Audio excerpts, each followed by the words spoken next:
Yes, everyone, welcome back to the Paxson Perspective. We have just got back to the car at Abbey Wood, and once again we have been let down by Tottenham Hotspur, this time in the 95th minute against Brighton. Kevin Danzo giving the ball away. Absolutely unbelievable. And Jess, to be honest, we were good up until that point. We actually were good. Your seatbelt isn't on, mate. Yeah, I know. I'm going to put it on now. No, yeah, we weren't. We actually were good. And like, the thing is, people are probably going to mug us off and be like, yeah, but you still drew. But like, for Tottenham standards, we played well today, and that's our problem. We had a good game for us today, and we still didn't manage to get a win. Yeah, and 100%. That is our biggest problem. Yeah. I thought Bentancur, fair play to him, first game back from injury. For his class today. I thought Bentancur was one of the best players on the pitch, and I know for a fact that Luke, who's not here today, will try and scathe us for that. But I actually thought he just gave a lot of energy in midfield. Yeah. He won the ball back loads, and that's just something we've been missing for the past few months. Archie Gray came on and we just lost that. We lost that sort of ability to be able to get the ball back from them.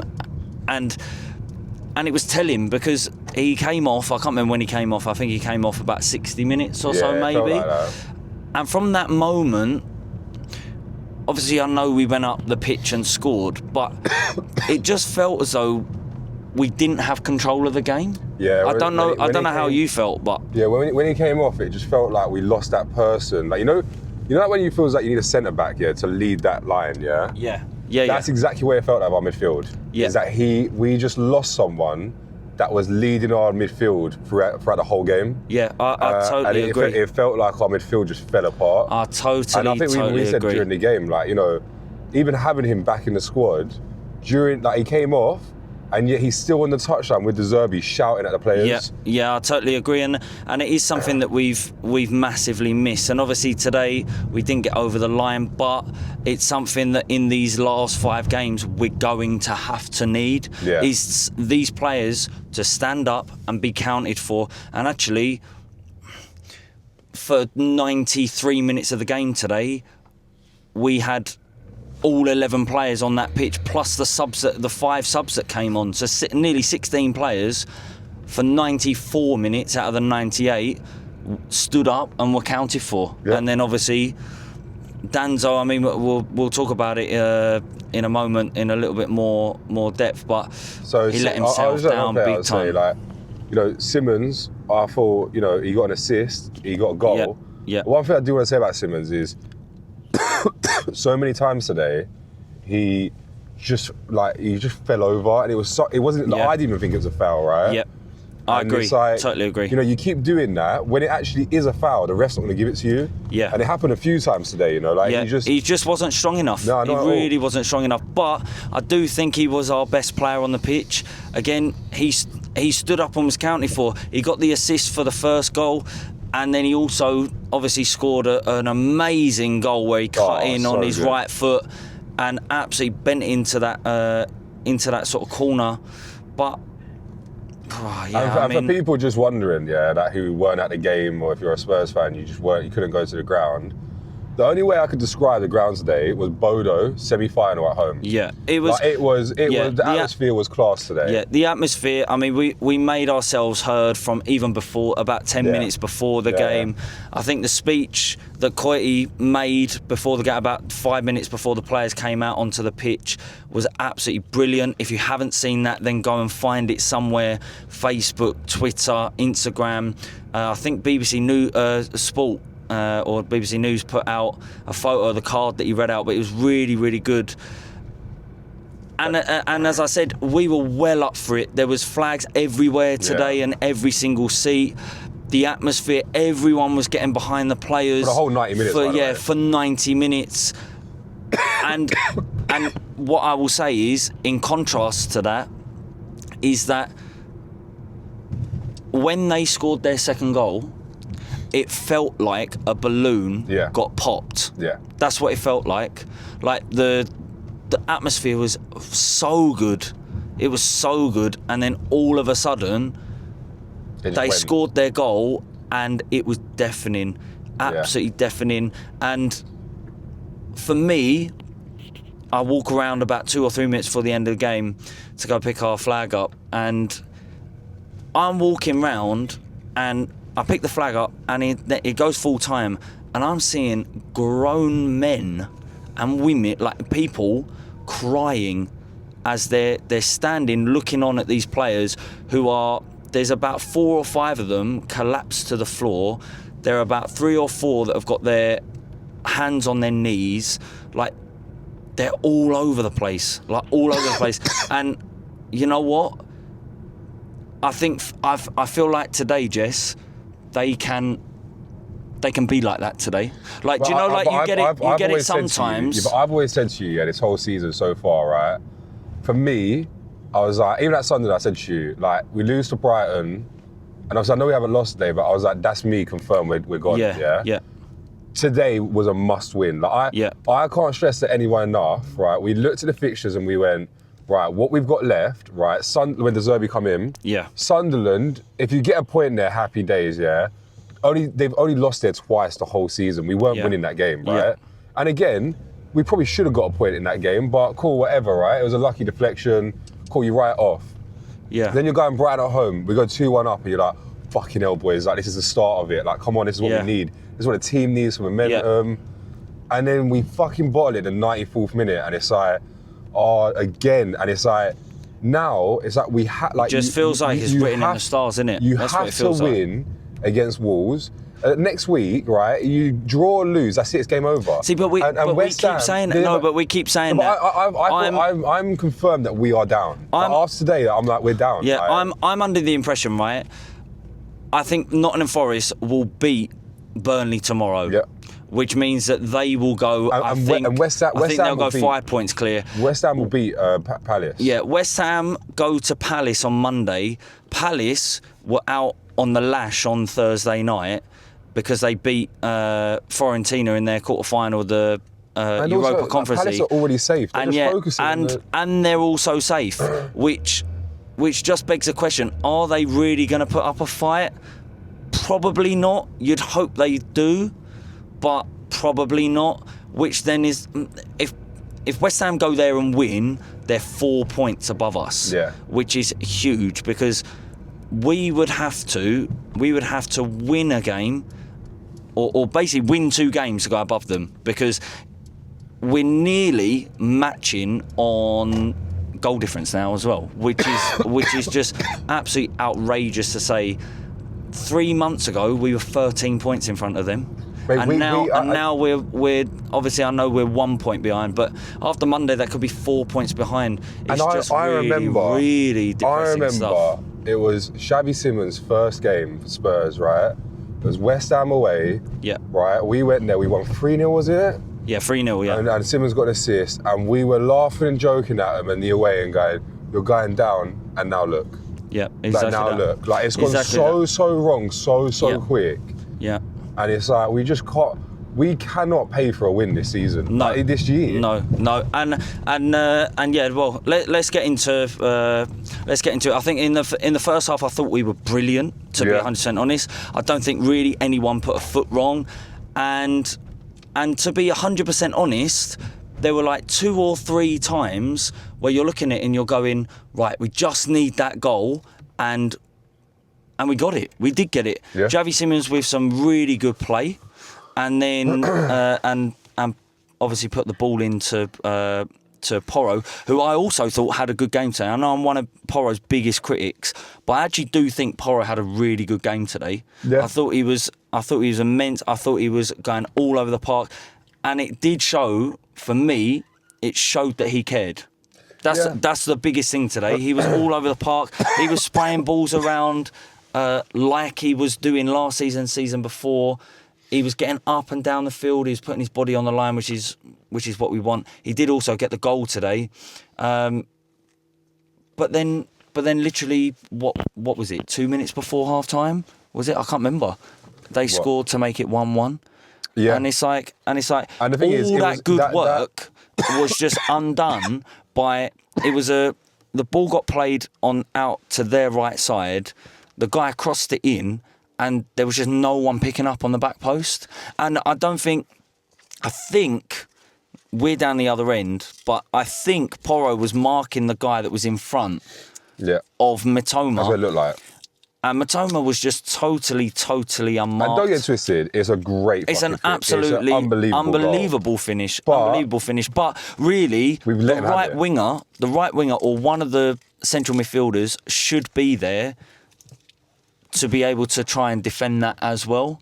So De Zerbi will have to look at that and see what's gone on there. But it was exactly the same in the second half. We put in so much good work. We get the goal, and then right at the last sort of couple of minutes, we just let ourselves down again. And it just seems as though that we just can't get across the line. And that's the biggest thing. We just cannot get across the line. And in this relegation fight, you must be able to scrape a win here and there. We talked about it on the way up here. I said about 38 points is going to be enough, which means that we're now on 31. We need 7 more points, which means that's 2 wins and a draw.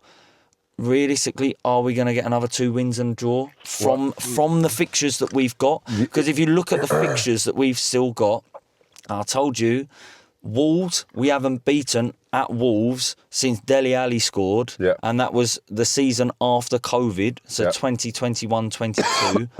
We then play Leeds, who are in really good form at the moment, but by that time they should be safe, all but safe, so that potentially could be somewhere where we can pick up points. We then we go away to Villa.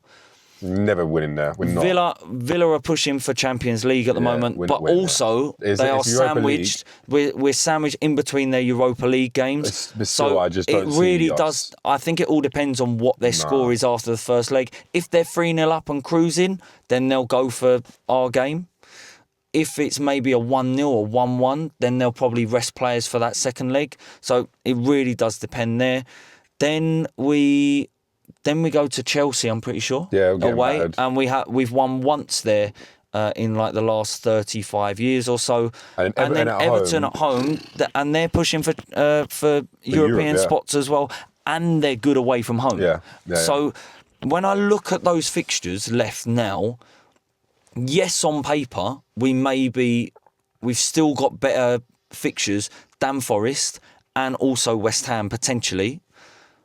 But I just cannot, for the life of me, see 7 points from those games. I just cannot see it whatsoever. And you look at it and you go, like your brother Kurt today was going, oh yeah, like if we won today, then he thought we were going on a 4-game unbeaten, not win streak. He said unbeaten streak. Yeah. And you're going, where's the evidence for that? Yeah. Because this season, Luke points it out to me, and I didn't believe him last week until I looked at the league table.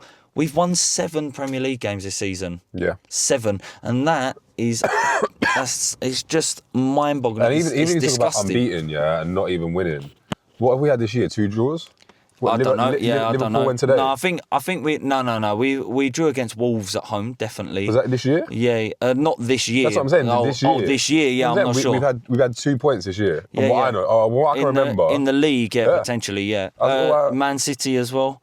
We drew at home, we drew to Man City at home. So we have 3 points, Yeah, it's mind-boggling stuff. Like people's are still believing they're still getting behind the team. I totally get that, but when I'm looking at it myself and I'm just being realistic on the opponents that we're playing, how we've played so far this season, how many points we've got so far this year, even this season.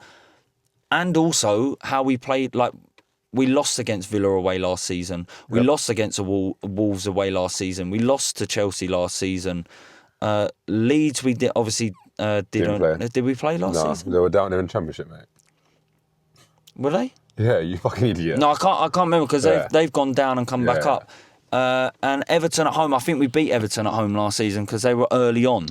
But like you look at it and you're just like, no, like we lost to Brighton last year at home. I know it was the last game of the season, but it's just, I just can't see it. I really can't see it at the moment. And I really want to see it, but I just cannot see where we're going to pick up another 7 points. It is really, really. For me, I've already accepted that we're going down after today's result. But, you know, you look at, for people that are still clinching on. Yeah. I'm telling you now, after Wolves, if we have a... West Ham went there and battered them 4-0, right? No, they beat them at home, didn't they? They lost their away. Whatever way it is, right? But they battered that Wolves team 4-0, right? Yeah. Wolves have fuck all to play for because they're down. So if we cannot go there and go get a 2-3-0 win, or a win in general, we are fucked. Like, that's when you have to, as a fan, if you don't believe it already, you have to understand we are going down. Like, there is no else, like, there's nothing else. Again, like you said, Chelsea, never winning there. That's never going to happen. Yeah. Everton at home, it's not going to happen. Yeah. Like, Villa away, it's not going to happen. Yeah, and then you did, like, Leeds at home, they just went to fucking Old Trafford and won 2-1. Yeah, well, they won today again as well. I know they played Wolves, but they But again, there's another team that was in that relegation zone, and now they're out of it because they got 2 wins on a bounce. Yeah, exactly. Do you know what I mean? Like, and you just sit there and go, we are so finished. And the thing that scares me, to be honest, is I just feel like some players that are going to come back are going to make us... Like, I actually thought Kinski was right in goal today. I thought he played. I said if you haven't already, go and watch the vlog. But but I said Vicario will come straight back in. I said 2 or 3 times. I do honestly think Kinski is a better goalkeeper than Vicario. Obviously, I know he had that absolute mare out in Madrid about a month ago. I get that, but players have them. Players have those moments and they have those games.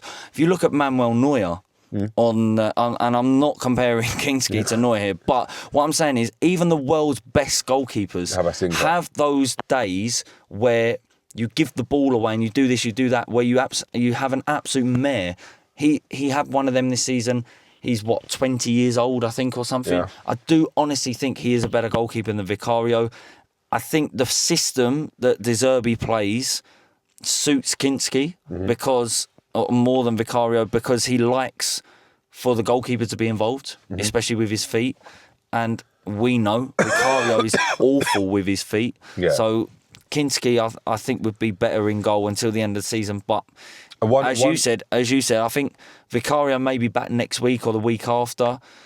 And he'll go straight in. And yeah, he will go straight in. The only good thing that's a bit of a positive for today, and again, it like, you know, hopefully at Wolves we actually see him, but you know, Madders was back on the bench today. Yeah, he was. I did read that that the 5 subs were used, obviously, I think by about the 70 odd minutes, I can't remember. And after those 5, apparently Maddison did go down the tunnel. Now, I don't know how sure. I'm not 100% accurate on that. But I did see a few people on Twitter saying that. But the thing is, you know, that's fine. But, you know, if you can have a Madders to... you know, come on the half-time against Wolves or, you know, against Leeds and, you know, he maybe plays, he might play 70 minutes, he might even start and, you know, play 70 minutes and call 60 minutes. I can't see it. Whatever it is, Madders is a game changer. I get that, but at the same time, I turned to you, didn't I, during the game, and I said, it's mad to me, Radu Dragusin came back from an ACL and he played maybe 3 or 4 warm-up games with I think it was the under-21s or whatever. Maddison, I know that he's been working really hard, but he didn't come on today, but you're looking at he's on the bench straight away. You're going, is he actually ready? Yeah. Is he actually ready to come on and play I'm not gonna lie to you. I'm at this point where, you know, it's 0-0 against Wolves. We are going down, right? Yeah, no, so I get it. At the end of the day, I totally agree. He is going to leave us. No, just fucking play him. No, I totally agree, right? But what I'm trying to say is it right to try and rush him back for his own safety? Nah, fuck him. And health. Get him in. I don't know, but yeah, I mean... We'll talk about it briefly before we finish, but if, and it is still an if, but it's looking more and more likely that we do go down now. Yeah. What do you actually think for next season? Like, to be 100% truthful, what are you actually thinking? Next season, I've already accepted the fact that after today, I reckon 15 players leave. 15. I've accepted the fact that we're going down, and to be honest, I think, 15 players going. Yeah. I don't think it's a bad thing. No. Because we have so much shit in our club that is just there, and it's like, actually, do you know what? Get rid of them and start again. Like, just start completely fresh, and that obviously that is what is going to happen in the Championship. I do think there will be quite a hard reset, right? Yeah, it has to be. Well, of course it will be. We're going down. It will be quite a hard reset. But like Luke said it last week. Sunderland. Yeah, after the Sunderland game on the way back on the train. So if we go down, then because we're Tottenham Hotspur, we're going to attract the best players to play in the Championship, which means that we'll get over 100 points in the Championship. And I tell you for a fact that it will be much, much tougher than what I think some people really do believe. Notoriously, it is one of, if not the hardest league in the world. Because of how many games you play, because of how many midweek games there are, you got to think there's maybe 10 to 12 midweek games. And when you're going from a Tuesday, I know for a fact Millwall play on Tuesday against Stoke. They're going obviously for automatic promotion. They go to Stoke on Tuesday, and then on Friday they play again. Yeah. Away at Leicester, I think, something like that. So it's like when you're still playing every 3 days like we have been, but instead you're travelling. We're going to have a smaller squad than what we've got current. I know our squad is absolutely bare bones still, but we're not going to have 25 players that are competing every single week. We're going to have players that are quality-wise decent, but not absolutely amazing. Like there's so many different things that I think people are not taking into consideration. It's going to be tough. I reckon. Do you know what my biggest worry is? Go on. Is like I said, I've accepted the fact that we go down. Cool. Yeah. Right? I am petrified that we go down and don't bounce straight back up, because at that point, financially, we are fucked. Yeah. Well, like, no, 100%. I don't get you wrong. Financially, we're fucked anyway for getting relegated, right? Yeah.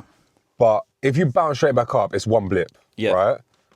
But if we do not come straight back up, if we do a Leicester, for example, we are. Well, we could be bankrupt. Yeah, like, at that point, we could 1,000,000%. Because you've got to think. You have to think about the stadium. Firstly, we're in debt with the stadium, and again, your brother was telling me earlier, we've got a good deal with like the amount of interest that we're paying on. Mate, it's still going to be about 400, 500 million that we've got to pay off.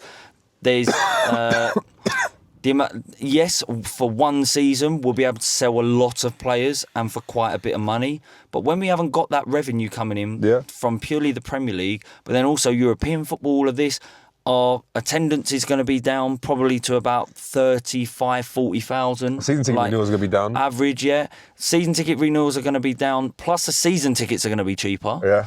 So at that point, what are they going to expense? And is the beer price going to go up to £8 a pint? Like, what are they going to do? Yeah, probably. Do you get what I mean? Like, there's so many things that I think people aren't fully not coming to terms with, but fully realising the magnitude of this situation is that if we go down, cool, we'll sell a lot of players, which is needed, but to be 100% honest, if we just about survive, we should get rid of 15 players. Yeah. Like that's what should happen. Yeah. We should get rid of so many of these players anyway. Yeah. So why does it need to take us for us to go down to be able to sell these players? Get rid of Van der Ven. Yeah. Get rid of Romero for a lot of money. Get rid of Porro. Get rid of Vicario. Get rid of all these players that are going to give us a load of money to then reset anyway in the Premier League. Yeah. So yes, we'll recoup stuff from going down, from player transfers, but then I said to your brother, you've got to get maybe out of the starting 11 today, maybe only one or two stay. Maybe not even any of them stay. So then you've got I don't think any starter stays. Yeah. 9, 10, 11 players have all got to gel. Yeah. And that takes months. It's a World Cup year this year. We're then in pre-season in New Zealand. Like our last game we play against Chelsea, 6 days later is the first round of the Carabao Cup. Yeah. Like absolutely outrageous. But I think it will be tough. Start. Yeah, I think it will be really, really tough for us to be able to do what a Burnley have done. Yeah. What a Leeds have done. These teams that have gone down and then come straight back up, I think it will be tough. I hope that if the worst was to happen and we went down, that we do go get 100 points. Or I do hope that, but I just can't see that happening either. Is with teams like Burnley and Leeds, right, when they go down, they may lose, I don't know, 2-3 of their players, right? And they've kept their squad, right? So they just they probably go to the Championship. Again, I don't watch Championship football. I don't fucking sit there and see their transfers. But I'd imagine they probably sit there and go, do you know what? I'm going to take that club's best player in the Championship and he's coming into my squad. But again, you're doing that to like 2-3 players. Yeah. We're talking about we have to make like 10, 11 signings minimum. Yeah. Right? And to be fair, will we have a load of money to go and spend? Of course not. Probably not. So we'll have to get a load of players on loan who then won't massively care about the club. Like there's so many things, and I think people do really need to fully look into that situation and be like, well, maybe actually it's not going to be as easy as people think. But I mean, our next game is against Wolves. As I said about 10 minutes ago, we haven't won there since Dele Alli scored, and we won 1-0 up there. Really early on, Nuno was in charge. That's the last time we won at Wolves. I will be travelling up there. Jess is working. Luke once again can't be bothered. He has outrightly said that he is done for the season. I keep calling him a flip flop because he's picking and choosing when he wants to go. But if you know Luke, then you know that is him down to a T.